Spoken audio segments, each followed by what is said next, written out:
Welcome to the Proton Guru video practice for topic 7.7. These problems will give you practice on advanced problems in Proton NMR spectrometry. Some brief and straightforward reading to help you get ready for these types of problems can be found in lesson 7.7 in the Organic Chemistry 2 Primer 2019 by Dr. Houjeiry and co-authors, and you can find additional chemistry videos and information on how to match the videos to your particular course's textbook at protonguru.com. We also have a video for topic 7.7 on more basic types of problems. All of the problems in this particular video are the same. They all give you a molecular formula, and they ask you to deduce the structure of the molecule that has that molecular formula that is most likely to have produced the accompanying proton NMR spectrum. The first one is problem 2 from lesson 8.4 in the Organic Chemistry 2 Primer. And this is for a compound having formula C5H10O. Now there are a variety of ways that one can approach a NMR spectroscopy problem like this, and I prefer to set up a little table where I consider the integration, the multiplicity, and utilize that table to figure out what information I learn from those. I also like to label each of the particular peaks in my spectrum with letters so that I can look back at my table and refer to each specific resonance and learn about what set of protons may have given me that signal. So if we start filling in this table, we can start with the integration. Now in this particular presentation of a spectrum, it's these numbers printed above the peak that gives you the integration for that peak. So a peak that it integrates to 2 will have 2 hydrogens giving you that signal. It could be 2 CH units, but the most common thing it is a CH2 unit. So just from the integration, we know that 4 of our carbons are going to be a CH2 unit, a CH3 unit, a CH2 unit, and another CH3 unit. Well, that uses 4 of the 5 carbons. This kind of also implies to us that there's 1 carbon with no hydrogens on it. So just from the first analysis of integration, we learn quite a bit about the structure of this compound. Next, we figure out the multiplicity. So for resonance A, we have 3 smaller peaks in that signal. That's a triplet. That means the multiplicity is 3. And if we follow our analysis down, we have 1, 6, and 3. Now what do we learn from the multiplicity? Well, the multiplicity is related to the number of hydrogens on neighboring carbons in the structure. So we learn something about what group is beside the CH2 unit, what group is beside the CH3 unit. And the number of hydrogens on the neighboring carbon is always 1 less than the multiplicity. Right, multiplicity is n plus 1, so you just subtract 1 and you get the number of H's on neighboring carbons. So now we can fill in our table with, well, if whatever set of H's gave us signal A is a CH2 unit, if it has a multiplicity of 3, that means there are 2 H's on the neighboring carbon. So not only do we know that whatever protons gave a signal A is a CH2 unit itself, we also know that it's beside a CH2 unit as well. When we see a multiplicity of 1 and know that there are no H's on neighboring carbons, that means that whatever protons gave us signal B must be beside either a carbon that has no hydrogens or an oxygen, because those are the only choices of elements in our formula that were provided. So if we look at this little table and we know that resonances A came from a CH2 unit. We know that's beside a CH2 unit. We know that's part of the molecule. And if we look at the CH2 units we have, we only have 2 of them. So if one of them is A, the one beside it must be C, the set of H's that gave us signal C. And C, having the multiplicity of 6, means you have 5 H's on neighboring carbons, which is probably a CH3 on one side of it and a CH2 on the other side of it. Say, well, I've already put a CH2 on one side of resonance C, and a CH3 must be on the other side. We say, well, which set of H's is this in terms of the resonances? Well, one of the CH3 units has to be beside a carbon with no hydrogens, and you're already beside one with 2. So it can't be beside B. The only other CH3 unit that we've identified in the molecule is D. So this must be D. Well, what about the rest of the molecule? Well, we have this B that is a CH3 that has to be at the end of a chain, so maybe I'll draw it over here somewhere. That's B. It has to be attached to some carbon or O, and there can't be any hydrogens attached there because B has 0 H's on the neighboring carbons. Now A also has to attach to something that has no more hydrogens because A, right here, has a multiplicity of 3, and we've already put it beside all the H neighbors it can have. So it makes sense to think that whatever is left over kind of links B to the rest of this chain. We need to figure out what that linking unit is. This is where we can use the molecular formula to help us out. We've identified all the hydrogens, obviously, because they all show up in a proton NMR spectrum, so we've used all 10 of those. We've only used 4 of the carbons. So we have a carbon left over, and we have an oxygen left over.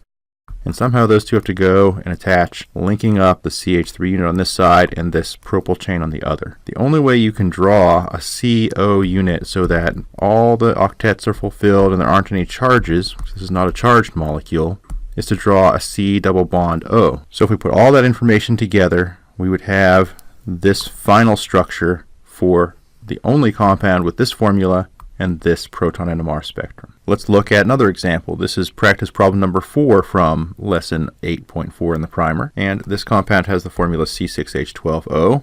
And even though there are 6 carbons and 12 hydrogens, somehow there are only 2 singlets. It's a very simple proton NMR spectrum. So let's set up our little table and try to figure out what we have. Our table should have integration and multiplicity, and the multiplicity should lead us to how many neighbors, and then the 2 columns I like to use for what I learn from those bits of information. Gone ahead and labeled these resonances A and B, and I filled in the integrations. A integrates to 3 and B integrates to 9, which tells us that whatever H's gave us resonance A is probably a methyl group since it integrates to 3. And if I get 9, I can't have 9 H's on one carbon. The most likely way to get a signal that integrates to 9 is to have 3 CH3s that are all magnetically equivalent to one another. Next we move on to the multiplicity.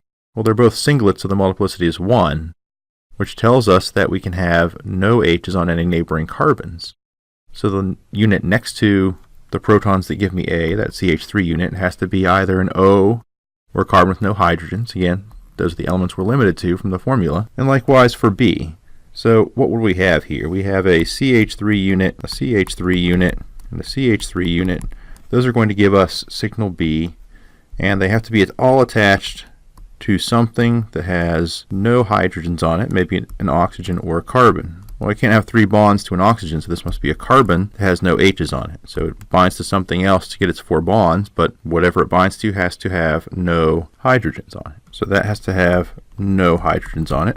We also have a CH3 unit that gave us resonance A. So all these together were B. And again, we're going to use our chemical formula to figure out what that remaining piece is. We've used 1, 2, 3, 4, 5 of the carbons. We have a carbon left. We also have the oxygen left. But just like in the previous problem, this unit linking the 2 other fragments must be a carbonyl unit. And if we put all that information together, we would find that the only structure having this formula and giving this NMR spectrum would be this molecule shown here. Next we have practice problem 6 from lesson 8.4 in the primer, and this is something with a formula C5H12O that provides this proton NMR spectrum. So we'll set up our table. We've labeled our peaks A, B, C, and D, and we start with the integrations. A is 6, as you see here, B is 4, C integrates to 1, D integrates to 1 as well. And that tells us that A is probably 2 CH3 units. It could hypothetically be 3 CH2 units, but we'll start out with the simplest possibility and see if it works. B is integrating to 4, so it's probably 2 CH2 units that are magnetically equivalent to one another. C is either a CH or an OH, and D is also either a CH or an OH because they integrate to 1 each. Now we look at the multiplicity and we see, okay, A is a triplet, B is a pentet, D is a pentet, and this peak C has this odd sort of broad shape. That usually indicates a hydrogen bonding unit. And the hydrogen bonding units that are common in organic compounds are either NH or OH. Well, we don't have any nitrogen in our formula, so it's probably an OH, which was one of the possibilities on the basis of just the integration. The multiplicities for the other species that are not broad, we lose the information of multiplicity when it just turns into a blob like that, a broad peak, but we know that whatever H's gave us resonance A have 2 H's on the neighbor. We have 4 H's on the neighboring carbons beside B and 4 on the neighboring carbons beside D. So now we can start to put these fragments together. if we know that A is 2 CH3 units and that it's beside a CH2 unit? Well, if we try to put them on the same CH2 unit like this, we have no other available valencies on any carbons. So they can't do that, because then we couldn't attach the other parts of the molecule to this. So we must have a CH3 attached to a CH2, a CH3 attached to a CH2, and they must be magnetically equivalent by some type of symmetry so that both of these CH3s would be responsible for giving us signal A. And if these are related by symmetry, then the two CH2 groups should also be related by whatever the same symmetry is. So let's see if we can figure out which of the resonances would come from these two CH2 groups. Well, we only have one possibility for two CH2 groups, and that would be B. Now, in our initial analysis, we said that with 4 H's on neighboring carbons, we're most likely to have two CH2 units. But now we see that B is actually beside a CH3 unit. Now we can revise our initial assessment. We always guess the simplest thing, two of the same thing. But now we see if there's a CH3 on one side and we need to get 4 total H's on neighboring carbons, we have to revise our initial assessment and say, if we know one of them is a CH3, the other must be a CH. So I need to put a CH linking those two together. Now if I look at this, that CH fits in well with our table. We have a CH for signal D.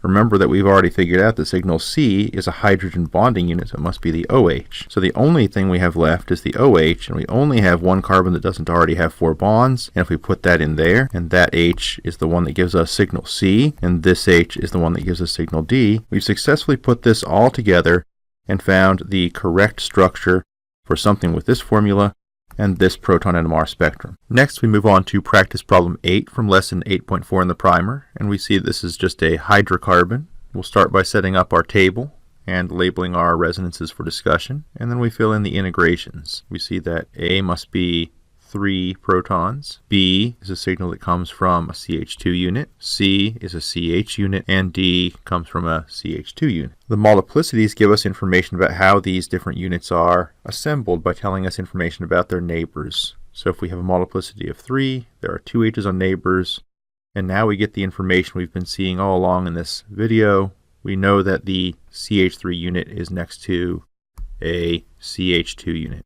You can see how we'll start assembling the molecule this way. So we'll start with A. That's a CH3 unit. That's usually a good place to start if you have a CH3 unit, because a CH3 then only has one bond to attach to something else. It simplifies your analysis. And you say, well, what does it attach to? Well, it attaches to a CH2, which we know from the multiplicity. So that is the set of H's that gave us signal A. And we have 2 possibilities for what this CH2 unit could be. It could be the CH2 unit that gave us signal B, or the CH2 unit that gave us signal D. Well, the protons that gave us signal D only have 2 H's on neighboring carbons. We've just put this CH2 unit beside a CH3 unit, so it can't be signal D. So the only other CH2 unit we have is B. Well, let's check the multiplicity. We think that the CH2 unit that gave us signal B should be next to a CH3 and a CH2. Well, there's the CH3 next to B. Now there should be another CH2 beside it. The only other CH2 unit that we have is the protons giving us signal D. And we look at the multiplicity for signal D. The multiplicity is 3. There are 2 H's in the neighbor. It's next to a CH2 unit. And we've already put it next to B as the CH2 unit beside D. We know that whatever else is beside it has no H's on it. And we somehow have to put our fragment C. We've used A, B, and D so far, but we have a CH somewhere over here that's also attached to something with no H's on it. Well, what else do we have left? We've used 1, 2, 3, 4 carbons, and we have 5 carbons total, so we only have a carbon left. So our molecule must have a carbon here with no H's on it, and somehow all the carbons have to have 4 bonds in the final structure. So how do we get all the carbons to have 4 bonds? Well, just like when you're drawing Lewis dot structures, you use pi bonds to fulfill the valencies. So we must have a triple bond between those 2 carbons to appropriately get all the information to fit with the formula. Now, there are a lot more problems in lesson 8.4 in the primer, and the answers are in the book as well in section 8.5, so you should take a look at those.